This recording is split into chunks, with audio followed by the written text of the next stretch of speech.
we entered into the library of Jack and had a very sweet conversation with him, talking to him, trying to understand him, offering him help. And he remained a little bit standoffish, probably a combination of being introverted and hurt by people. And but over time, you realize that he is no great friend to Velrath. And so he offered to try and help you guys if you wanted to go. He said he would give you advice and answer your questions if you wanted to go and try to take down Velrath, but he couldn't take any direct action. Polaris, you gave him the biography that you were writing, which cast his whole life in a much more positive light, as you reminded him that you are an elf and that he'd be welcome in your community if you're able to take down Velrath and restore your community to the vibrancy that it once had, and that you can kind of understand his situation. Doc, you talked to him and shared your heart with him and offered to help him as much as you could. And it all seemed to be going really well until Ghana, you took a very bold step and you showed him this relic. Ayun insinuated to you that he could help with understanding this relic. And so you showed it to him, and as he started to read it, he indeed could understand it. But something about this relic seems to have caused a shift in him. And as he began to read it, he just began to repeat that he was right and that people are the problem and people are the thing that are causing the world to be destroyed. He also seemed to think that you would understand that knowledge can be trusted, but friends cannot. And that friends, rather, could serve as food for his pet. As he did that, a couple of things happened. The room the floor was covered with a sheet of like an inch thick of water. And these devices fell from the ceiling that restrained Polaris and Doc in place so you guys couldn't move. And he said, look, come with me. I will translate this relic for you and give you the knowledge that you seek. Never mind the fact that my pet is going to go and eat your friends. They couldn't be trusted anyway. So something about this relic seems to have really, really triggered him. It is at that very moment, as his creature that he has summoned from the other room, this kind of incomplete spawn of some kind of greater creature slithers into the room toward your friends, and as he turns away and beckons for you to follow as he begins to translate this device, that is where we left off and where we will pick up today.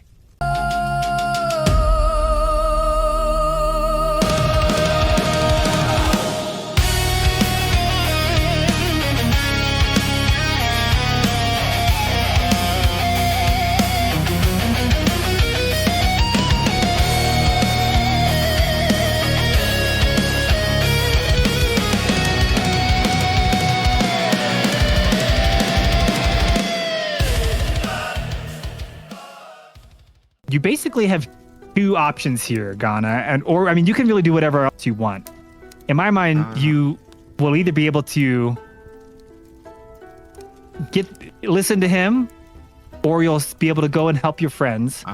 Just for context, I'll say each of you guys have the opportunity.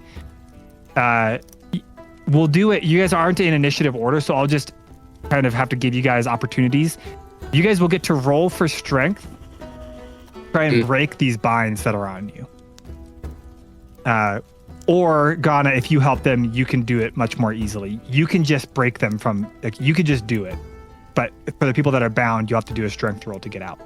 So Ghana, you go first. What would you like to do? Well, first, Ghana is going to look at Jack/John. He goes, hold on. I did not show you the other piece. The other piece?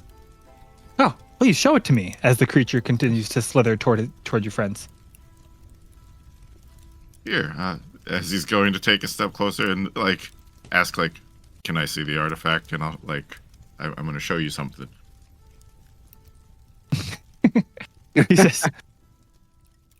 He says, what do you mean the other piece? And he's holding it in one hand and kind of reaching his other hand out to you to be like, you could tell me. What is it about this that you would like to?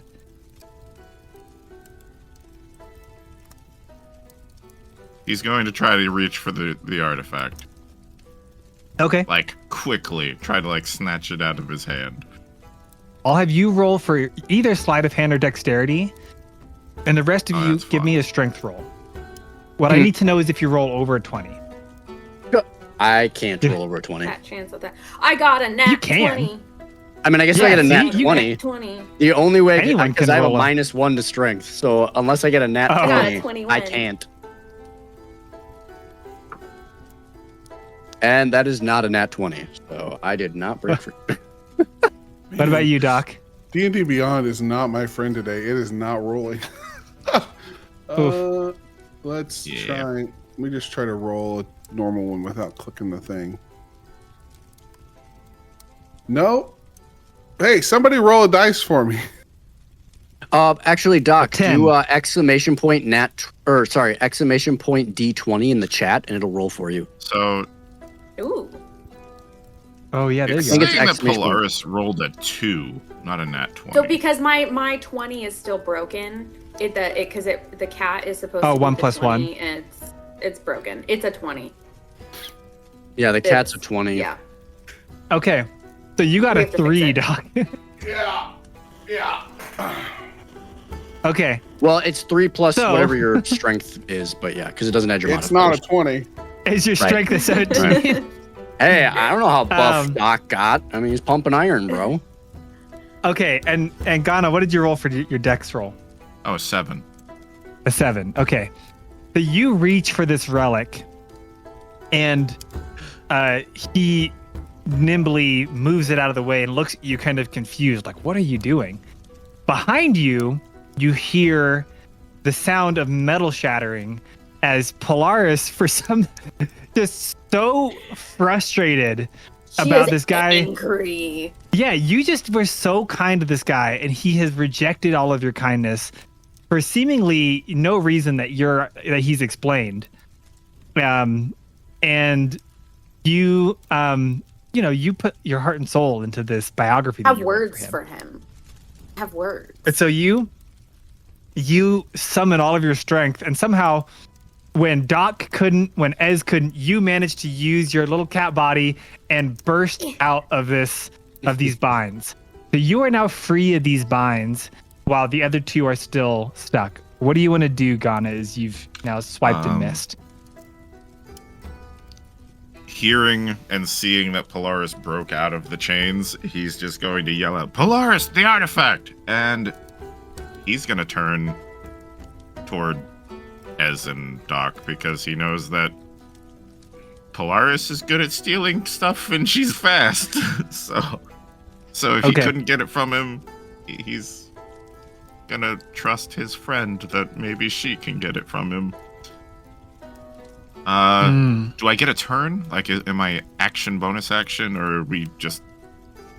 What is the actual process here? Yeah, so you what you want to do, you're telling me, is you're going to turn and you're going to try to go back and help the friends. I'm basically, like, telling Polaris, like, let's switch places, because I am not adept at, like, trying to quickly, like, steal something from somebody. Yep. Okay. And I see that she is no longer restrained. Got it. Okay. So, here is what's going to happen. A few things kind of happen all at once. One, oh, actually, hold on. Let me roll for Rusty as well. Ooh, Rusty also broke out of her chains. Sheesh. Go, Rust. Buff parrot. Yeah. So, okay, a few Eating things her happen. Wheaties. One, as you turn and you abandon this pursuit of knowledge for the sake of your friends, Jack looks at you with a mixture of... Well, but in his mind, you are turning away from knowledge to go and help your friends. And he doesn't understand. For a moment, he's confused, angry, and then quickly his face kind of resolves into a calm clarity. And you see him look back at the relic, and he does, like when someone has a Rubik's Cube, they're really good at Rubik's Cubes, and they solve them blindfolded. They Yeah. can study it really fast, and then they can put on a blindfold. He does kind of one of those. He turns, looks at all 6 sides, kind of like that same person memorizing a Rubik's Cube. And as you start moving back toward your friends to help them, you hear behind you. You don't see anything because you're turned away, right? You're turning back to go and help your friends. Yeah. Here's what you see, Ghana. From your perspective, you see this massive squid-like creature off to your right, and you hear behind you just a crunching noise and like the dissipation of wind. And he says, "So be it." And as you dash away, Jack steps back away from all of you, kind of floats up into the air, like I would say 15 feet into the air, just kind of suspended there watching. And he says, "Then my pet will have a feast on all of you. Perhaps it is better that way." And you guys can go ahead and roll for initiative. I'll say that as you guys are moving, I'll let you get a little bit closer to everyone. You guys are kind of passing right in the middle here as this moment happens. And you guys can go ahead and roll for initiative.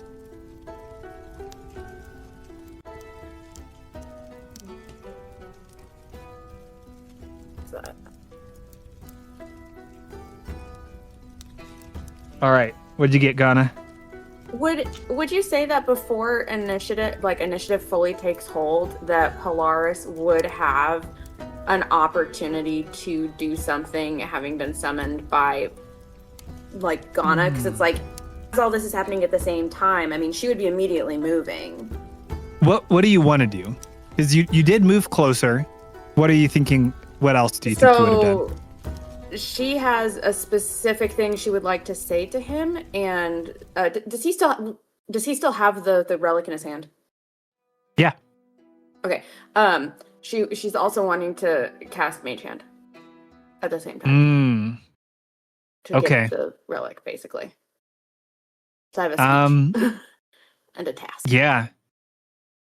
Let's do this then. You can say something, and you can also. Oh, is it working? It did work finally. I'm going to get music going again, and then I'm Would going to I let essentially you be able to? do that. What if we did it where I essentially get my turn immediately, and then like skip my first turn because of No, I'll let you cast it, but you're going to have to roll. You'll have to roll for sleight of hand with your mage hand.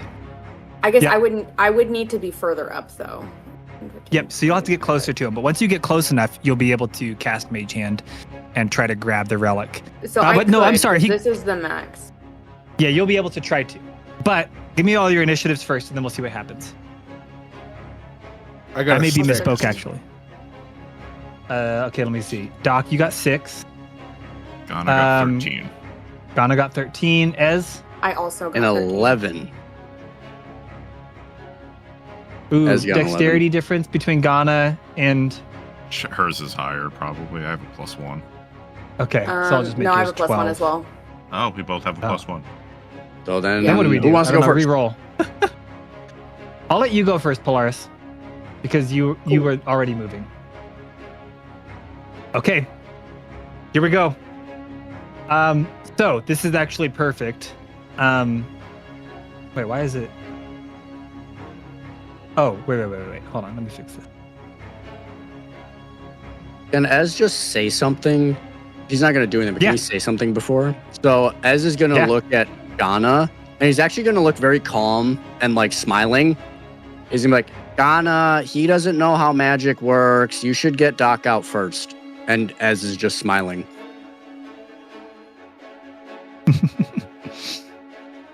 Fair enough. Okay. So, Jack actually rolled the highest, so he's going to go first, and he starts by taking a step back, and he does what you heard. You hear a crunching noise. Polaris, he's a little ways away from you. You can go ahead and roll for perception to see if you can tell what he's doing.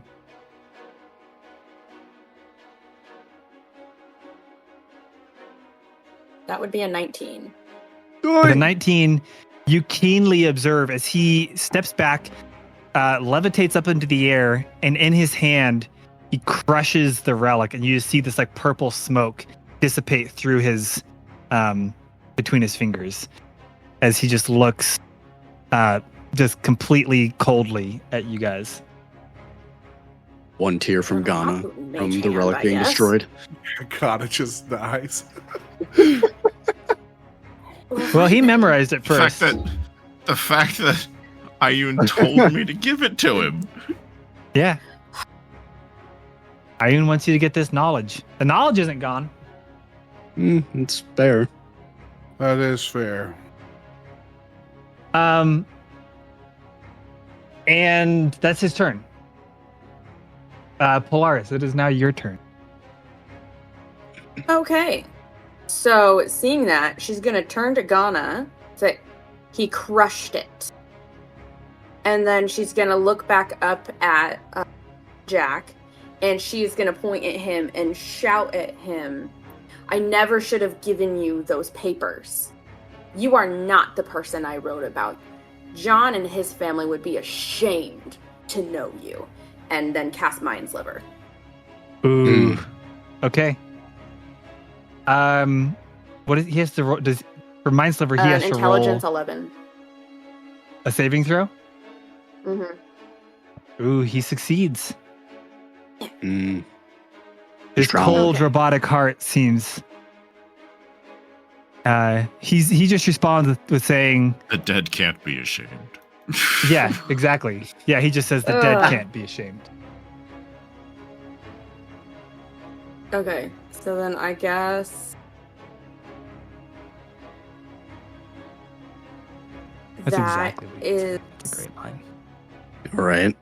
I mean, I think she's gonna pop her way up here because she sees what else here. So 5, 10, 15, 20, 25. I'll pop up right there. Great. Okay, Ghana, it's your turn.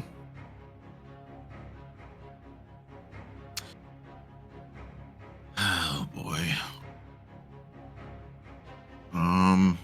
Well, 5, 10, 15, 20, 25. So if you're not in them, it's just action to release it, like there's no check. Correct. Yeah, you can just do it. Okay. Then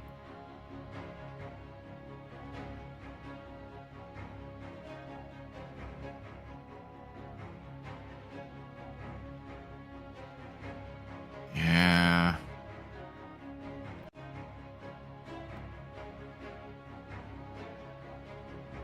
He's gonna run up to Doc. He's going to apologize to Doc.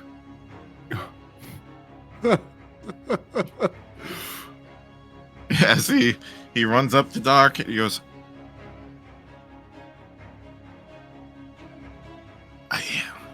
yeah, that's it. He's just gonna say I'm sorry because he doesn't actually know how to explain how he feels right now.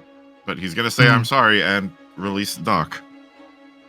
Great. Okay, Doc, you're free. So Ez, you're the only one that's still bound. That is your action to unbind him. Do you want to do anything else with a bonus action? Right now, I don't believe there's anybody that's damaged. Correct. So- No one's- Yep. So there's really nothing for me to do at the moment. Okay. Not true. I have 28 out of 31. Oh. Oh, Where'd right. you take damage from? The battle robots. upstairs. Yeah, I'm at The 31. robots. Tripping on the The way in. robo puppies. The robo puppies. I got punched by a robo. It's 3 damage. You'll be fine. I know it's only 2 damage. I just gotta clarify. One of Doc us has does 5 have a damage bruise. too. Yep. Yeah, Doc does have Um, 5 damage, so you could heal Doc. Okay. Not yet. Okay. Fair enough. Be fine. Okay. Rub some dirt You in it. see you see, as your turn ends, what happens next is you see Jack kind of puts his arms up and he says, "I did not say that you guys could be released." And you see books start to come off of the walls and start flying about the room. And a couple of the books fly at you. They're going to go ahead and fly at you, Ghana. And Jack says, "I don't understand. Why would you help your friends when unlimited knowledge is offered to you? Ancient, deep knowledge. I could have given it to you. These people, they would have only betrayed you. It doesn't make any sense." And these books fly toward you. And does a 17 hit? Meets a pizza. Okay. And then the second one is going to miss. So 2 books fly at you. One of them smacks you right across the back of the head. And it does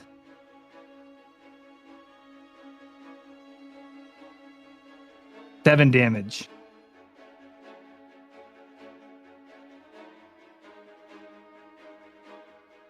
He says, "Knowledge is all that can be trusted." And it is now your turn, Ez. And, So Ez, yeah. Ez is gonna kind of yell at the guy. "For being an elf, you don't know too much about magic." And his eyes are gonna glow purple. And he is going to cast Dissonant Whispers on the creature, because it only I was needs gonna a say, verbal there's no component. range. Yeah, so and the thing is, even though he's bound, it is only a verbal component, so he does not need to use his hands. So Yeah, I thought you were going to try to attack Jack, and I was like, holy cow, the range on this. No, you're attacking the creature. Okay. I mean, one of my abilities has 120 feet. Yeah. But yeah, so he's gonna Okay, attack, so you're attacking his creature. I'm attacking the creature. And it has to make a wisdom saving throw. It has to meet or beat a 15. It fails. All right. So it is going to take. I have to get dice. Sorry. And then you're going to hear like this, almost like a bear on all fours, like thumping, like the sound of it. And then once it gets to the creature and hits it, you just hear this roar from Graw. And that's what it's going to sound like. And he takes. Math. It's not doing math for me. I have to actually do math. That is 10, 15, 18 psychic damage. Sheesh. So this big, almost, it's strange. Look, it's almost like its skin is kind of translucent. It's like it's not fully formed yet. And you see it looking and shrieking at you. And as this spell impacts it, you see it just kind of reel and shriek in pain. And Jack just looks at you, kind of surprised that you would have been able to do all of this damage and that you're attacking his creature and that you've been able to hurt it so badly. You have any bonus action? Actually, yeah, let me see what I've all got left for. Ooh, no, I used, no, I have nothing there. Well, I mean, I have one Bardic Inspiration left, but I'm like, nah, we're gonna wait. That's my turn. Rusty, it's Rusty's turn. Rusty is going to first free you, and then she's going to look, all three of you are right here. She's going to look at you guys, and she's going to say, look, this is bad. I know this guy seems bad. I think, I don't know. I think we just need to kill this creature, and maybe we can understand what triggered him. I don't know. All I know is that creature looks bad, and so she starts to run toward it. She says, "I'm gonna do what I can," and she starts to dash down the stairs, to try and deal with this creature. So she gets to move down here. But she used her action to help you, and so she is. That's it. And then the creature gets to go, and it is going to take a few steps toward you guys. to the base of the stairs, basically. And let's see. It is going to. Ooh.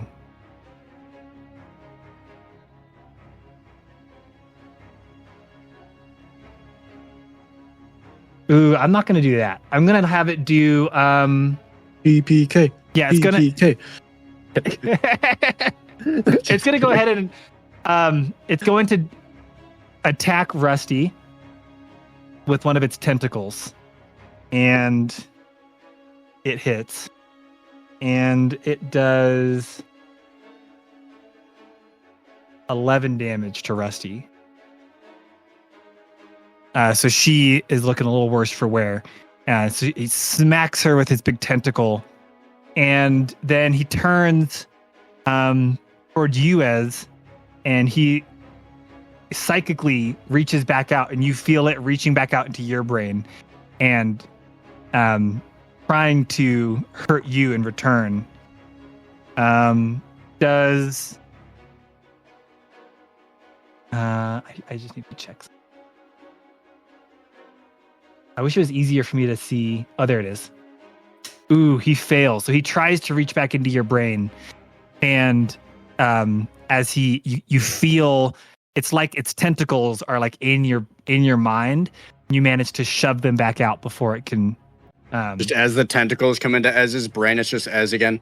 Hi. And then Graz behind him just like claws at the tentacles, just tearing them out of his brain. Chomps down on one of the tentacles.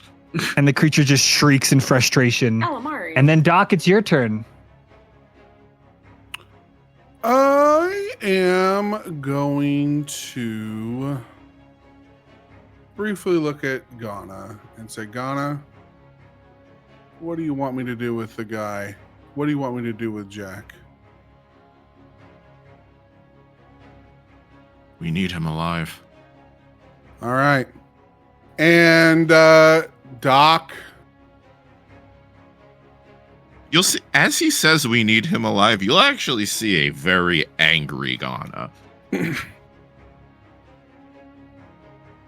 Doc, where am I on the board here? Doc's gonna first channel his divinity. So just the water in the room vibrates around him as he channels his divinity and fury of the tides as he runs up to the creature first and just gives a good old fashioned let's try to hit him. So let's see.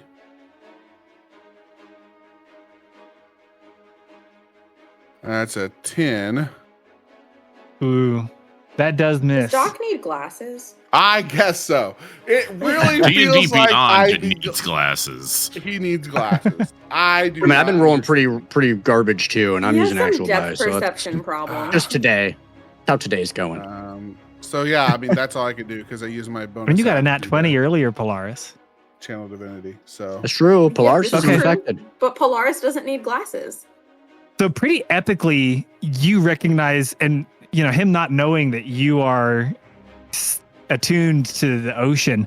All of a sudden, all the water in the room starts to like vibrate and shake, and you rush forward and you take a swing and you miss, but the creature looks at you, kind of startled and confused at how you've just summoned all this power when the water was there for it. You've kind of turned the tables, and that brings us back to. Jack. Jack isn't going to attack anyone directly. Jack just is going to look at you and say, "Why abandon your friends? They are not. They don't care for you. They can't be trusted." And he looks at Rusty and he says, "You must understand. You are like me. People. All they do is hurt you." And Polaris, it is your turn. Polaris. Well, what am I gonna do? Make some sushi. Yeah, pretty much. She is gonna shout at Jack, "You're wrong," and then pull out her string for her thorn whip and thorn whip at the creature. Especially in an attempt, she really wants it to succeed to try to pull it closer so that it moves away from Rusty, so Rusty can get that sweet attack in. And I don't know if it would pull it with 10 feet, if it'll pull it close enough for Ghana maybe to get one too, but Ryan. Yeah, we'll see. Okay. Never mind. Ooh. Never mind. I think so. You take your yarn out and you try to thorn whip around its tentacle. Doc, you should be. Yeah, there you go. Should be right there. Yep. You try to thorn whip and like wrap around its tentacle, but as your yarn starts to wrap around, it's all wet and it like starts to like make the yarn all like wet too and kind of just disintegrates and it snaps as you pull it back. The part of your yarn gets broken. It's not broken forever. You have a lot of yarn, but that piece of it just kind of snaps, and you don't manage to pull him in with it. On a failed attack, does it do any damage, or is it just misses? As far as I know, it doesn't. Yeah. Okay. What about your bonus action? Do you want to hide or anything? No, I don't You have see a why I pillar would that you can really hide need behind. to hide. I mean, no, she's getting her yarn back and fixing it up. Okay. Her yarn is precious. Cool. It's you, Ghana. What do you want to do? Oh boy.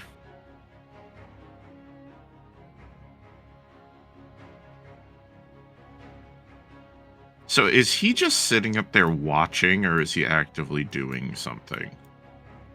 He's mostly just watching. You saw that he kind of activated the room, so some of the books from the shelves flew at you. But now, if you look around, the books are kind of moving of their own accord now. The creature is attacking you. He's just watching and like shouting at you, like not understanding why you guys would have wanted to, like why you're caring for your friends.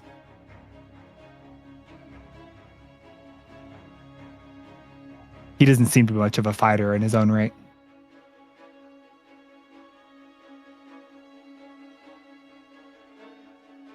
Ghana's gonna look at him and say, I now know why you made the deal. And turn to the creature. Okay.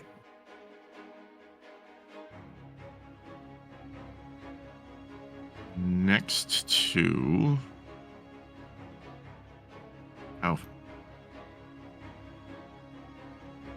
Ghana is going to cast Guiding Bolt at 2nd level. Dang. Okay. Remind me, what does that mean for? Do I have to do it? Is that an attack roll, or is it? Ooh, wait. Completely. No, I'm seeing the roll, and that's for sure cocked. That it looks like a 16 to me. Am I wrong? I didn't even see it come through. I'm pretty I'll sure. let you re-roll it. That would be can't be cocked. It was the visual was. It's up to you. I'll let you. If that was a physical dice, I would let you re-roll it. Worse. That's a 10. Fair enough. So you fire a bolt at it, and it whizzes past its ear. And again, it shrieks in frustration. And with his bonus action, he is going to pull out the crystal from his robe and assume the form of the archer. Ooh, okay. You want to tell us what it does now, or when you use it? Well, it says on activation and as a bonus action for the next minute, I can make a ranged spell attack. Ooh, okay. So,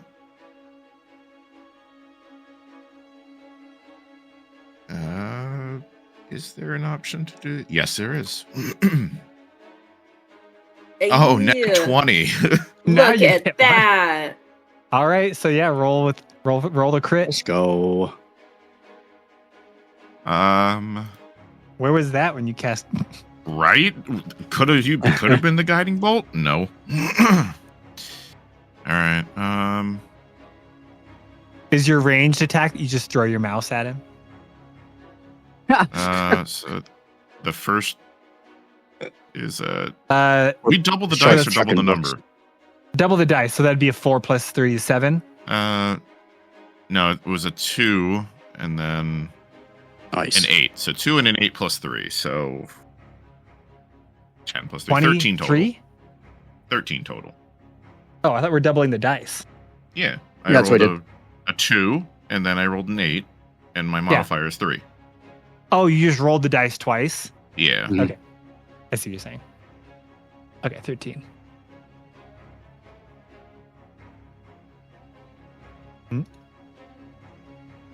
Also, Okay. Hold on. Not that it matters, but I am now emitting 10 feet of bright light and 10 feet of dim light. Okay. Tiny. So now It you lasts just you're for 10 minutes, not 1 minute. So my mistake. yeah. So you erupt with light, and you turn and you cast a bolt at him, and the bolt whizzes past his ear. But then you launch another ranged attack. What does the ranged attack look like? Is it just like a beam of light? It is, as I assume the starry form, it is a big spectral bow. Something that I'm sure Ez would probably be delighted to see as Ghana pulls out like this giant elven longbow, but it's like spectral and just launches a star. As just has At like the big creature. anime Nice. eyes looking up. Amazing. And then the mouse will drop up off of his shoulder and scurry past the creature trying to gain its attention. Help action on Doc, Great. Okay. as it's going to take a wide berth, not getting smacked by an octopus creature. Okay. As that happens, then 2 more books fly across the room and try to hit you again. But as you've assumed this new starry form, they just kind of fly right past you and they miss as you've taken this new unexpected shape. And so you manage to deftly evade these books that fly toward you as you hear Jack across the room still yelling in frustration and confusion at why you would be helping your friends. Ez, you are now free of your binds. What would you like to do? It's your turn. Well, Ez is now going to not forget how Dissonant Whispers work. He's going to cast Dissonant Whispers again on the creature. So it needs to make another wisdom saving throw. Okay. Fails. So I'm now not going to forget. So after I damage it, it must immediately use its reaction to move as far as its speed allows away from me. So it now needs to run however far in the opposite direction of me, which I believe would proc an opportunity attack for 2 people. It's going to. Does it take damage first? Yeah, I would be dealing damage to it. That is, oh my gosh, that is horrible damage. Like literally almost minimal damage. So that is 6 damage. Attacks 6 psychic. are triggered when they voluntarily do it. You're forcing it to run. Never mind. So then no opportunity attacks. Oh, is that As much as I would love for the opportunity Makes attacks sense, on this thing. though. Yeah. So it I thought takes that 6 if it's- damage and if it's runs the running- opposite direction. Okay, No, because fair enough. there's so Yeah. many different, because that would be like Polaris using Thorn Whip, and it's like, all right, so we all attack him on our turns, then she pulls him, we all attack him on his turn, then we all attack him on our turn, then she pulls him, we all attack him on his turn. Like it's enough. too easily exploitable. That's fair. Either way, it's supposed to run So he the opposite runs direction away. away from me. Okay. There you go. I remembered it this time. Nice. Do you have any bonus actions you want to take? Nope. It will be what it be. Okay. Rusty is going to go, and she is going to run over here, and you see her frustratedly take her hand and plunge it into the water, and you see electricity crackle, and every creature within 15 feet, which is only this creature, has to do a dexterity saving throw, which it fails. Like 16 damage. So this thing, all of a sudden, electricity crackles, and this thing shrieks and takes 16 damage as electricity pulses through the water and damages it.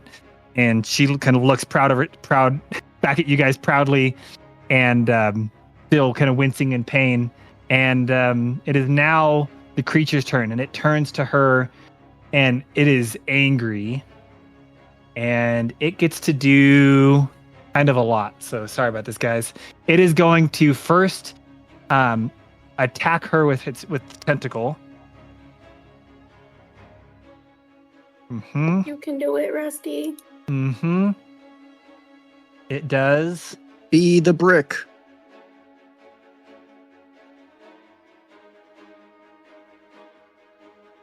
$21 damage. Wow, that was over Rusty, half between of his health. Yep, it attacked her twice. So it hit her with two of its tentacles. That would be like almost screaming all in of rage. my health. Yeah, that's And rough. she gets badly injured, and she, in the moment of pride that she had, now looks a little worse for wear. It then rears up, and it takes a spear of water that it like lifts out of the water. It forms the water into like the shape of a spear, and it throws the spear across the room at you, Doc. And does a 22 hit?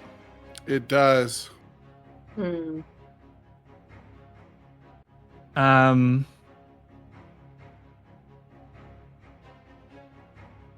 8 damage to you. Okay. And then as you feel those tentacles trying to reach back in again. Oh, it failed. But you're lucky because it got cocked on the edge of my little dice tray. It was almost a success. So they try to reach back in, and just like before, Draw continues to chomp at them and keep its tentacles at bay in your mind, so it can't quite get a grip. And then Doc, it is your turn. Well, I'm gonna go ahead and just run up to the thing and try to hit it again. So Okie doke. let's just hope and pray this dice actually works today. You got this. I believe in you. There we go. That's a hit. I don't even see what God. I'm rolling. I have no idea. Oh, it was a 16. No. All right, great. 16. 9 plus 7. So I am gonna go ahead and divine smite this sucker. Okay. So that's gonna be my. I'm gonna refresh Paladins. real quick. Yeah, maybe the refresh will help. That's a good point. So I'm gonna do my. Oh, is this thing undead or a fiend? It is not undead or a fiend. So I'm gonna go ahead and just do my normal dice roll for damage. So there's 6. Okay. And then I get to do one more D8, I believe, right? So that's Heck yeah. 8. And then 3 more for the bludgeoning damage from Fury of the Tide. So 17 points of total damage. And then I am going to try to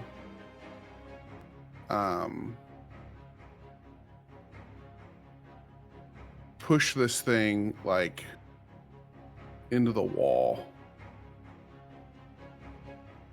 Oh, okay.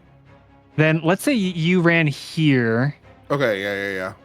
and then you're gonna try to knock it into the bookshelves. Mm-hmm. How far back do you push things? Let's see. It says 10 feet?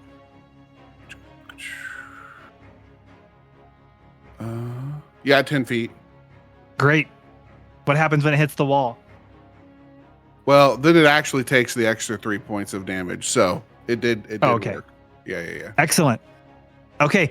So you run up and you take out your trident, and like the fisherman that you are, you spear this thing right through its gut, and the waves rise up and knock it back like Moana, and it gets slammed against the wall, and some of the books fall from the bookshelves onto its head, and it screams in pain.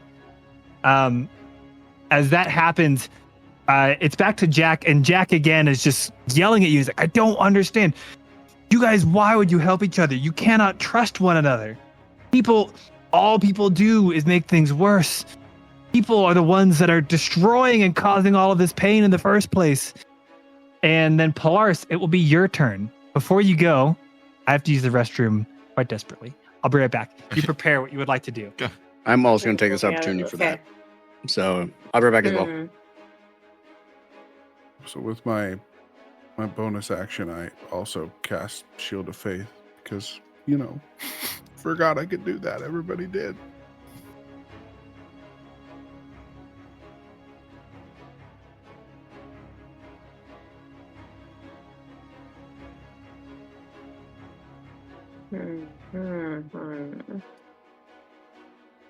Doc's like, make fish food out of this, Polaris. Ghana has a retort. You're great. That's wonderful. I'm trying to think of a response. Ghana has a retort. I don't. Okay, I'll leave it to you then. I'll leave it to you to say. Right, I feel like she could say something, but I'll just attack then. Okay. Can she get there? I'm back. Okay.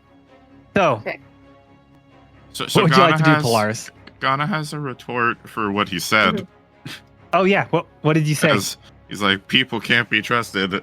You gotta be like, are you not people? I trusted you.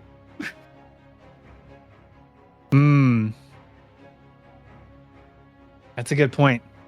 I think as you say this, and as he's watching you guys fight for each other, taking significant injury on one another's behalf to try and protect each other, you see his face starting to kind of contort with confusion and almost like he's trying to remember something that has long been forgotten. Perhaps you're starting to get through to him. And he begins to respond to you, but it's like his voice fails him.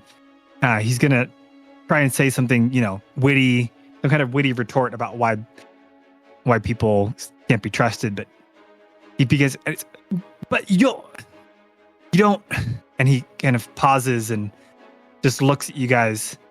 And Polaris, it's your turn. Seeing that, Polaris is going to look at Jack and say, if there is anyone you're wanting to resurrect, it's John. And then she's going to use feline agility, so she can use double her movement speed to leap at the creature that's up against the wall. Is it alive? It's still alive, right? Doc didn't kill it. Okay. Yeah, it's alive. And she's going to hack at it with her short sword. Okay. It's too bad it got pushed away, otherwise you would have gotten advantage. Yeah, and I rolled an 8, so that didn't work. You leap, but you are like all over. It's like a cartoon. You like jump on it and you're like trying to hack at it with your sword, and it is now very much focused on what you are doing to it. I love how it's now lore even that though whenever Polaris attacks, it's Bongo Cat. Yeah. I love that. Even That's though just I lore. missed, can I still do two-weapon fighting? Because it doesn't say I have to hit. No, you can you can Yeah, swing again with your other weapon, right? It's Mhm. when you make a melee attack with a light weapon, you can make another one. So if you made the attack with the light weapon, so you'd be did. able to. Round Okay. 2. Yeah, so you're doing bongo cats. You swing Yeah, you're one. bongo Well, cats. I went with the short sword. It didn't work, so I'm just gonna kind of try to uppercut with the dagger now. Okay. Please roll good. I just rolled the same thing. Oh, Maybe I need glasses. Yeah. Okay. Well, you jump on it, you start to swing at it, and it's just like frustratedly writhing and dodging your dagger blows. But now very much focused on you as you are, like a cat clawing at someone. And Ghana, you're up. Oh, okay.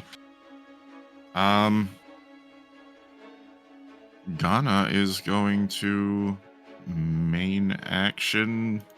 He's going to try the guiding bolt again.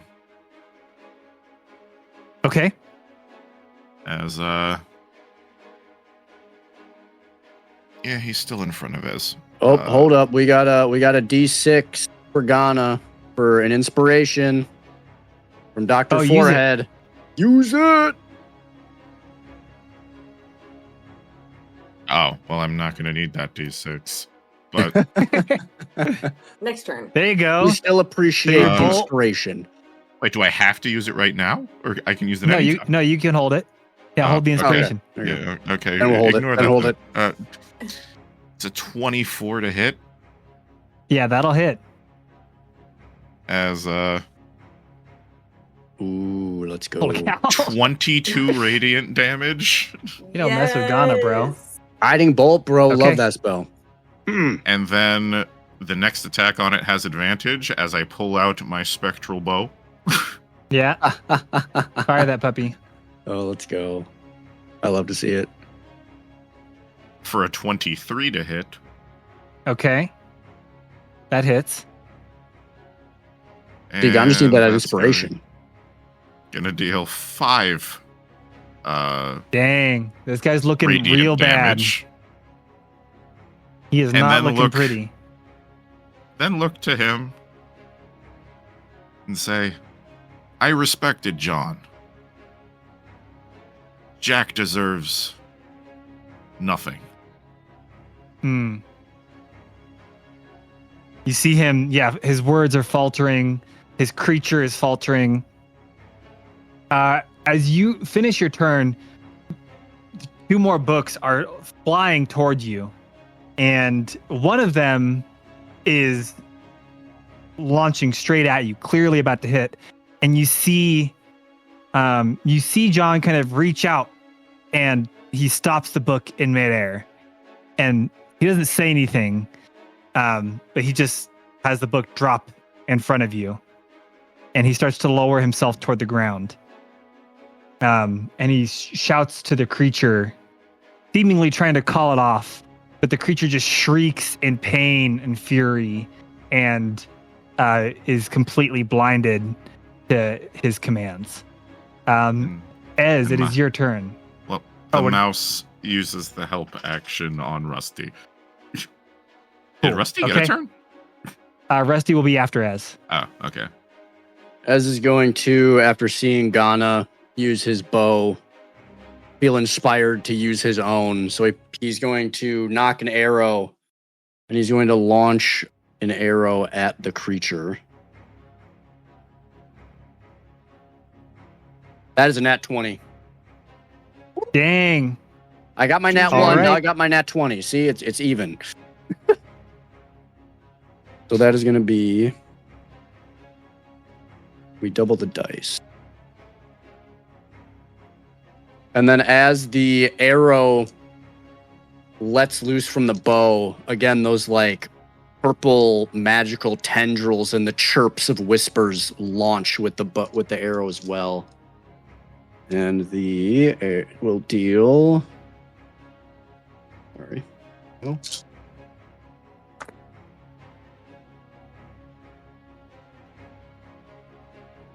It is going to deal.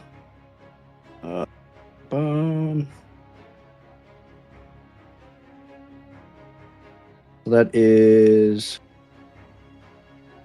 That's 15, 22, 29 damage. Whoa. Holy cow. Ez is That's just gonna kill really him. mad. Ez is just really like inspired but angry at the same time because he almost killed Rusty, and he's inspired by Yeah. Ghana's bow. So he's just like a mix of inspired and angry. And as the bolt hits or the arrow hits the creature, this just disperse, like this disbursement of like the chirping whispers goes all around the room, and then there's this Graw's roar just echoes throughout the halls as it just finds that sweet spot and hits it just right. Yeah. And so as this arrow sinks into the chest of this creature, it reels in pain, and like this inky fluid sprays out from his chest, and it just screams and howls and collapses onto the ground like so much calamari. And the room falls silent for a moment as the water, you just hear kind of the splashing of water as the water kind of settles from him. And the room is very quiet. And you see Jack has now lowered himself back to the ground, and he's looking at all of you kind of mouth agape, like he never expected that you guys would be able to defeat this creature, but even more so, he's remembering something about who he is and who the world can be. And he looks at you and he says, you don't understand. Look, this relic, I could tell you what it said. I wouldn't blame you for whatever you choose to do with me after that. But perhaps it will help you understand why I believe that the world, all these people, well, why I believed they all just need to burn. But perhaps there's more like you out there. Perhaps. And he's kind of, again, lost in thought. He says, look, this relic, it contains knowledge of the beginnings of the world, the primal chaos that ruled the land before Crespont was tamed and unified. As you probably know, Luce and Vespra, when they came to this land, they found it, they subdued the chaos, the primal chaos that controlled this whole land. And this artifact, it speaks of these beasts, these leviathans that have this power that were able to form a pact of some kind.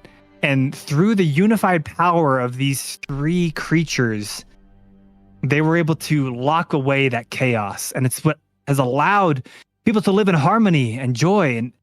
And yet you see how this chaos is seeping back through. It's infecting the forests. It's infecting the oceans. One of these creatures has been slain intentionally. It's the only way the chaos could have come through. I was not able to make out everything. But what I did read of was the great beast of the sea, the Lord of the Whales. Someone killed it, and whoever killed it, they're trying to let that chaos back through. People are releasing chaos back onto the world. We cannot trust people. But if you are truly pure of heart, you 4, you 5, if you truly seek to end this chaos, I won't stop you. If you'll find a way to prevent this chaos from being released, far be it from me. Perhaps there is goodness in the world that can be trusted.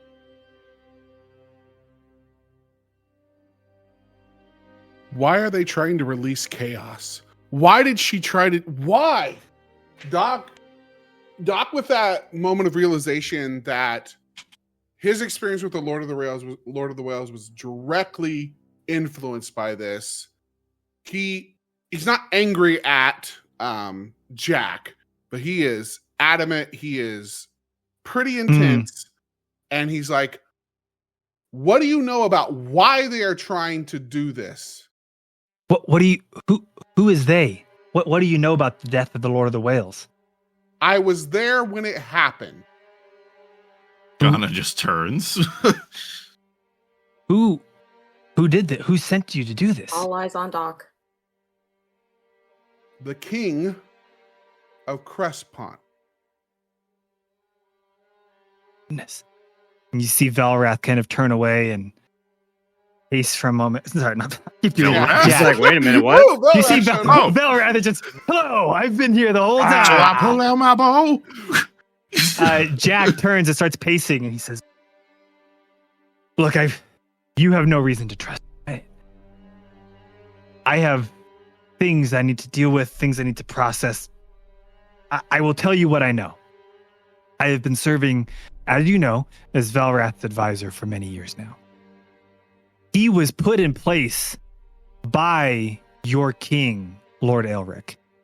He was equipped with the power and the means to supplant our previous king, who, while perhaps not loved by everyone, seen sometimes as naive or foolish, was generally considered good and kind. He was supplanted by Velrath with the help of Elric. It's always been unclear why they would have ever been helping each other. What's been clear to me is that Elric has alternative motives of some kind. It was Elric's idea to have Velrath attack the port. Something about they asked for my advice of what they could do to keep people off of their scent, keep people from looking toward their leaders for being the problem, and keep people in chaos. And I said, well, you know what would cause chaos is if a lich attacked your center of industry. I don't know what they're cooking, but if Elric sent you to do that, perhaps he is a worse person than I ever expected. I don't know what his motivation would be for trying to release chaos. What I do know is we will need to find information about what the other two beasts are so that you can stop more of this from happening. And you will certainly need to stop the Lich. You need to stop Velrath. Look, I have learned more today than I have in decades of studying these books. I've learned from you invaluable knowledge. Here's what I can tell you. 1, I will not be party to releasing this chaos upon the world. And so you can consider me my contract with Velrath, you can consider revoked. Whatever wrath that brings upon me, so be it. More importantly, that relic spoke of 2 other relics like it, with information about the other 2 beasts. It is my goal to make it my life's purpose to go and seek out those 2 other relics. Now, it is up to you what you will do. I cannot make up for the damage I've done, for destroying the village up there, for creating a creature with the intent of wiping out civilization, for trying to enact my revenge. I was filled with fury and vengeance. So if you choose and you see fit to execute me, I would understand that. I surely deserve it.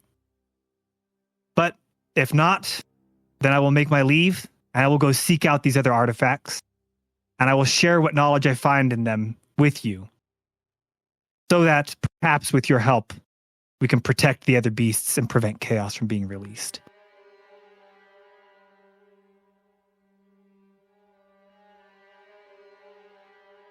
You deserve punishment. Justice should be served on behalf of what I assume were probably a few innocent women and children in the village above. That's what justice says. But the difference between knowledge and wisdom is wisdom says you are better off alive to us than dead. So, prove it. Go do what you said you were going to do. And contact us the second you know anything that could help. Polaris is going to go to where he put down the papers that she gave him and bring them back to him and say, yes, Jack deserves to die, but John deserves to live. and hand him back the papers. And then Ez will hold out his hand, and using minor illusion, it will say sending stone in his palm. Jack says, right. Where is that? He kind of rummages through a desk nearby. There's just paperwork and stuff, and he finds a sending stone and there says, look, this will allow me to contact you and for you to contact me. Please take it. And he hands it to you. Says, of course, if there's anything else I can do to help you, you're right. Being filled with rage and vengeance does not make anything that I did good. But I will make it my purpose to help. If you will allow me. And I will contact you through that stone. I need 2 things from you. Yes. What can I do? You destroyed the artifact. Right, the artifact. Yes. And he hurriedly goes back over to the like the chalkboard that he was writing on. Let me and he grabs a piece of paper and he starts sketching on it and goes back over to you and says, look, I can't bring back the artifact, but I can give you this. And it's a sketch of, in druidic, the contents of what was on the artifact. The second thing I need is to be able to trust you. And I don't know how to do that. That's fair. Look, as you can Ghana's tell, gonna reach into his pocket. Oh, yeah, okay. And he's going to pull out a ring. Yeah.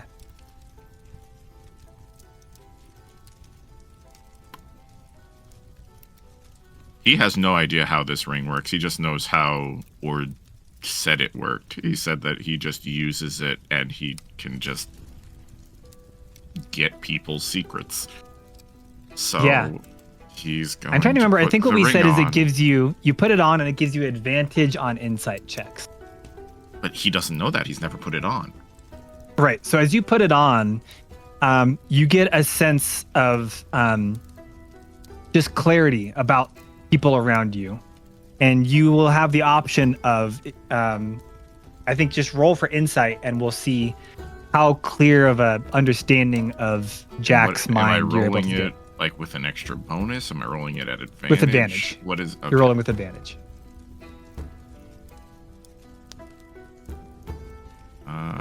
Insight, you said? Yep.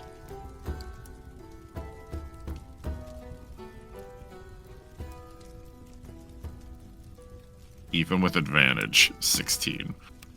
16? I think 16 is good enough. You get a very clear picture in your head that he is genuinely repentant. Still, he is conflicted about the world and he's processing all of these emotions of anger and trying to trust people again. But he is being genuine and honest with you, as he has been throughout your encounter. And he says, look, I can't undo what I've done. What I will do is I will offer you one final peace offering, an olive branch. And what you choose to do after that is up to you. So he goes over to his desk and he reaches into it and he takes out a bag, a small bag filled with a handful of stones in it. And he goes and he offers one to each of you. What I'm going to have you guys do is each of you are going to roll a d20, and that will determine which of these magical objects he gives to each of you guys.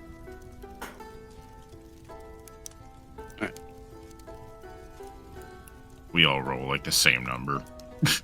That would be hilarious. The chance of that are insane. He's got a 14. Ghana, he goes to you first. Oh, sorry. I jumped the It's gun. fine. Ghana, he goes to you excited. first and he says, this is an item a sacred item to your people, a stone of Ioun. I trust that you will find great value in it. I didn't roll. You have to roll. Yeah, roll. Oh, so wait, so all of them are Ioun stones? Yeah. Oh, an 8. Lol, Polaris rolled an 8. 1, 2, 3, 4, 5, 6, 7. Okay, now what I'm going to tell you is he's going to give these to you guys. You guys can trade amongst yourselves. So this is just going to determine what each of you get, and then you guys can decide if you want to switch. You get a stone that's marbled pink and green, and it gives you a greater, as you hold it, you feel a greater sense of leadership. What this would practically do is increase your charisma score by 2. With a cap of 20 or no? With a maximum of 20. Yeah, max 20. Okay. Of leadership, you said? Leadership, yep. 8. As you rolled a 14, right? Mm-hmm.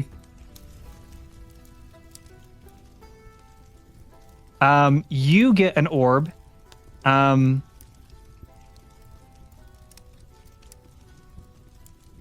That is faceted like a diamond, and it is an orb of intellect. And as you hold it, you feel just that much more intelligent, and you would get a +1 bonus to your intelligence. Gotcha. Polaris, you have to re-roll because you can't get the same one. Okay. There's only one of each. 19. 9, 10, 11, 12, 13, 14, 15, 16, 17, 18. Ooh. This is a red jeweled crystal. And as you pick it up, you can feel that you are now... you know what? That's not fair. You gain a greater proficiency in your devotion to religion, and you are now this would give you proficiency in the religion skill or a +1 bonus to checks with religion if you're already proficient. And it's a Dex tiny with golden religion? gem. Checks. Oh, checks with religion. Checks. Tiny golden orb. And then Doc, finally, what did you roll? A 12. 12. 1, 2, 3, 4, 5, 6, 7, 8, 9, 10, 11, 12.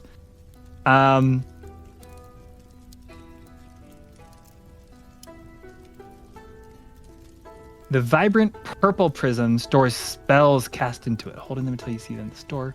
Stone can hold up to 3 levels worth of spells. No. That's the no. best I'm one. sorry. That is the best. And it's purple. Yeah, I want that one. That is the And it's best purple. one. It's literally just like this little thing that stores spells in it. Now I want to Yeah. know what he said was not fair if I got it. The one that I was going to give you She is was getting languages. you with the Ioun. Oh, language I thought- language stone, which would have Oh. been Oh. not fair because Lame. we never use languages. So you get this one. I'll send you the full description, but basically it can store spells in it, Doc. And he hands each of you these to you guys, and he says, "This is a small offering, but it's all that I have. And I hope that it is a bit of an olive branch, and that it perhaps earns a small amount of trust back. This is the condensation, the distillation of all of the knowledge I've gained over the years. Please take them."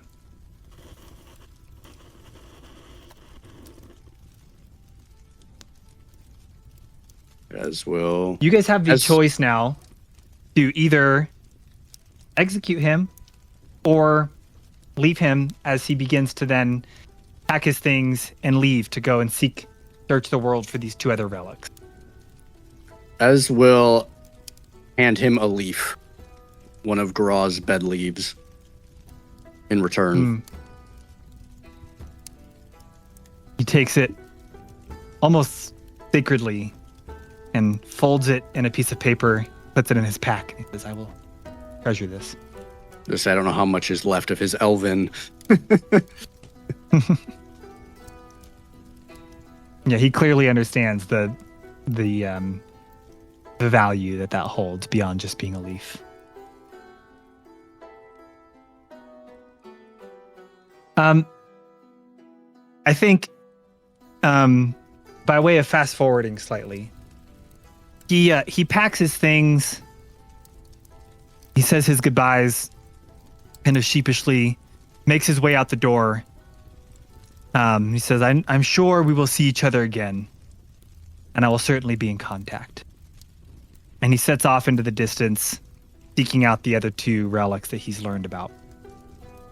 And as you guys now are back outside of his home, unless there's anything final you want to do in that room, we kind of cut to outside of his home in this bog as he's heading off into the distance.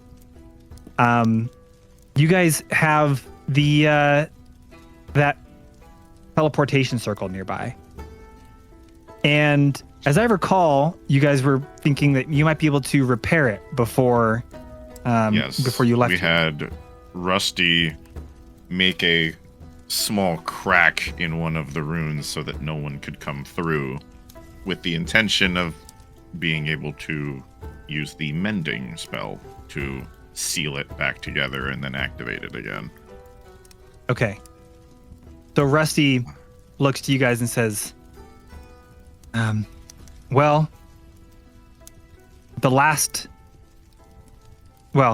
we go to Ivo, we'll need to make our way back to Giovanni. I suppose that's where we should head off to next. But she looks to you, Polaris, and says, I have an idea. I think if you go back to Velrath's fortress, you can explore, maybe get a little bit more information, and then meet us back at Giovanni's Viridian City. There's some things that I think we need to do on the way, but I think it would be wise for you to be able to resume your research and investigations if you're open to that. It sounds like a good idea, but first, who caught the stone with the marble pink and green? That was you, Ghana? So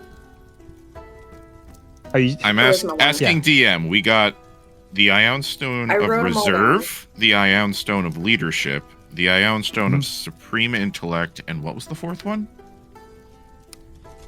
Purple Prism. I didn't write it down. The Ion Stone of Doc can finally cast some spells. Yeah, that was Reserve. Well, that's Reserve. Oh, Ghana got the Leadership. There's a religion one. Yeah, there's the an religion intelligence one. The religion one. I have that would be the religious knowledge. Got it. Yep. So and you want to do some trading, one, right? Yeah. You're breaking out your Pokemon cards notebook, and you're like, I'll trade you my. I want to trade the religion one to Ghana for the leadership one because the charisma would serve her better, especially going behind enemy lines. And the religion one has nothing to do with her. She has zero interest in it, and she's like, Ez will actually hand Polaris his as well. She can take his intelligence one.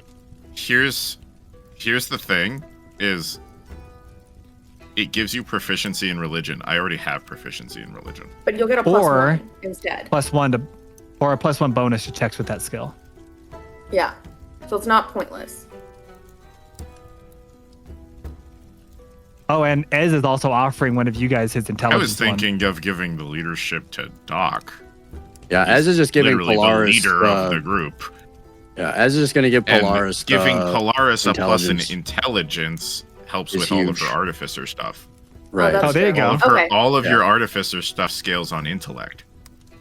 Okay, I'll give my red jeweled crystal to Ez for the Ez doesn't need it. You can have intelligence one.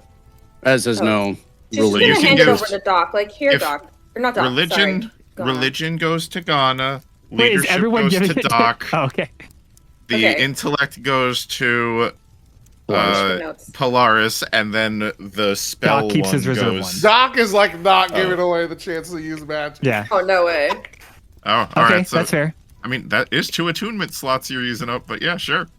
For now, you can always give it away later. Yeah. Okay. And then when you attune to these, they kind of float around your head. They orbit around your head. So it's just like, what is that? Smack. They do have an AC and they do have HP. They orbit around careful. your head, so Don't break enemies can attack them and destroy them. Don't break them. So, Okay, so to remember that we have them. Interesting. Okay. as you guys make these trades and you land this, Ghana, you cast mending on this teleportation circle, and it now lights back up and it's glowing again. And with a brief and fond farewell, Polaris, you step into the circle, and with a puff of smoke, you find yourself back in the Department of Transportation. Looking around, it's quiet in the room, and you begin to resume your searching. And the other three of you look around and you see that Rusty has, kind of without you guys even noticing, shifted back into the form of a carriage as she is wont to do. And she kind of looks at you guys, and a little bit, kind of a subdued tone as you guys still see Jack with his pack wandering off into the distance, kind of cresting the horizon. You guys board Rusty, and she says, "We have a journey to go through as we head toward Viridian City. There's one stop we'll need to make along the way." And you guys start rolling in that direction. And that is where we will leave it for today, on the way to Viridian City. Hey guys, my name is Mark and I'm the lead pastor at Lux Digital Church. I hope you're enjoying the D&D campaign, the show today. I hope you're having a great time hanging out with the entire crew. And I also wanted to tell you that over in our Discord server, we have an ongoing Dungeons & Dragons West Marcher style campaign. That means you can jump in and play at any time that is convenient for you, as long as there's a game being offered with a variety of different dungeon masters and players.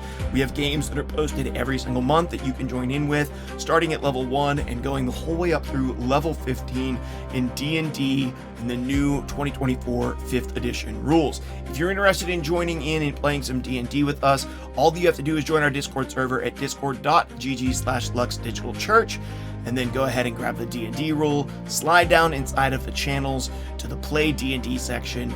You can look there and find different videos on character creation, different elements of the world that we're playing in, and then you can submit your character and jump in and adventure off of the guild board soon. Once again, I hope you've been enjoying the show and the live stream, and we hope to see you over in the Lux Discord to play D&D with us very soon.